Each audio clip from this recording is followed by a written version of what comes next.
Present by Rupnagar Group. সবাইকে butter লাগাতে লাগাতে জীবনটা করে ফেড আপ হয়ে গেল। রূপনগর জাস্ট বাটার বিস্কুট খেতে কিন্তু একদম ফেড আপ হই না।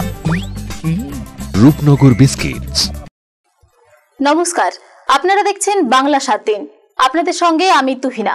এবার আসছি বাংলা 7 দিনের বিস্তারিত খবরে। গতকাল গভীর রাতে শীতে লেম্বুরি দিয়ে সবাই যখন গভীর ঘুমে, তখনই মর্মান্তিক দুর্ঘটনার শিকার 2 সিভিক ভলেন্টিয়ার। না, এক মুহূর্তের জন্য বুঝতে পারেনি তারা তাদের জন্য যে এত বড় এক দুর্ভাগ্য অপেক্ষা করে আছে। খাওয়া দাওয়া সেরে প্রতিদিনের মতোই খুশি মনে কাজে যোগ দিতে যাওয়ার সময় চরম বিপত্তি, একেবারে চরম দুর্ঘটনার কবলে। মর্মান্তিক ঘটনাটি আরামবাগের গড়বাড়ি এলাকায়। বালি বোঝাই এক লরি নির্মমভাবে তাদের ধাক্কা মেরে পালিয়ে যায়।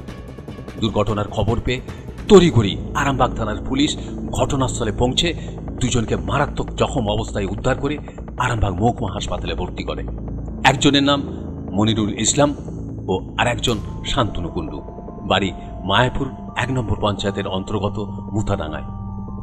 দুজনেরই শারীরিক অবস্থার অবনতি হলে তাদেরকে অন্যত্র স্থানান্তরিত করা হয়। 2 সিভিকের দুর্ঘটনায় কতটা জখম, আঘাত কতটা গুরুতর, কি বলছেন আরামবাগ মহকুমা হাসপাতালের সুপার ডক্টর শিশির নস্কর? চলুন শুনে নিন। এই মুহূর্তে সরাসরি আমার সাথে টেলিফোনে আছেন আরামবাগ মহকুমা হাসপাতালের সুপার ডক্টর শিশির নস্কর। ডক্টর নস্কর, বাংলা 7 দিন টিভি চ্যানেলে আপনাকে স্বাগত। হ্যাঁ, একটু জানতে চাইবো, মানে গতকাল গভীর রাত্রে যে মর্মান্তিক দুর্ঘটনার শিকার 2 সিভিক ভলেন্টিয়ার, তাদেরকে একদম মারাত্মক জখম অবস্থায় আরামবাগ থানার পুলিশ উদ্ধার করে আরামবাগ মহকুমা হাসপাতালে নিয়ে গিয়ে ভর্তি করে। মানে অ্যাকচুয়ালি কতটা জখম ওরা এবং আঘাতটা কতটা গুরুতর ছিল? দুজনের 2 রকমের আঘাত ছিল। একজনের মাথায় চোট ছিল, অনেক গুরুতর চোট। সেখান থেকে তার লেভেল অফ কনসাসনেস দিয়ে যেটা ডিসিজ স্কোর করা হয়, তো সেটা খুব খারাপ জায়গায় ছিল। আর আরেকজনের ছিল তার পায়ের হাড় মানে ভেঙে গিয়ে সেটা চামড়া পুরো বেরিয়ে এসেছিল, কম্পাউন্ড ফ্র্যাকচার আর কি, যেটা ডাক্তারি পরিভাষায় বলা হয়। তো এই দুটো রোগীর অবস্থা সত্যি সত্যি খুব গুরুতর ছিল। আমরা এখানে তাদের প্রাথমিক শুশ্রূষাগুলো করি এবং তাদেরকে পাঠিয়ে দিয়েছি। মানে মানে কি মনে হলো যে যখন এত গুরুতর এবং ওরা এমন আশঙ্কাজনক অবস্থায় আছে, তাদেরকে রেফার করতেই হতো, তাই কি?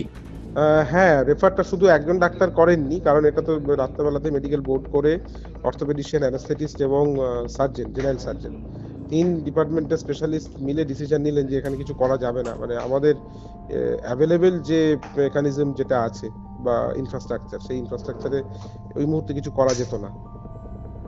ওদের একটু জানতে পারি কি ডক্টর নস্কর, ওদের কোথায় রেফার করা হলো? মেডিকেল কলেজে লিখে পাঠানো হয়েছে, অথবা যে কোনো হায়ার সেন্টারে, মানে any medical, state medical college, ওটা ওদের কনভেনিয়েন্ট জায়গা অনুযায়ী নিয়ে যাবে। আমরা মেডিকেল কলেজ করে ওটা কখন রেফার করা হলো? মানে কি আজকে সকালে না কালকে রাত্রি? না, রাতেই। ধন্যবাদ ডক্টর নস্কর।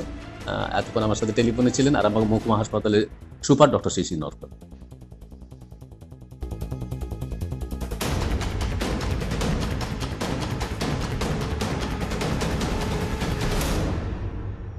গোপাল রায় রিপোর্ট, বাংলা 7 দিন।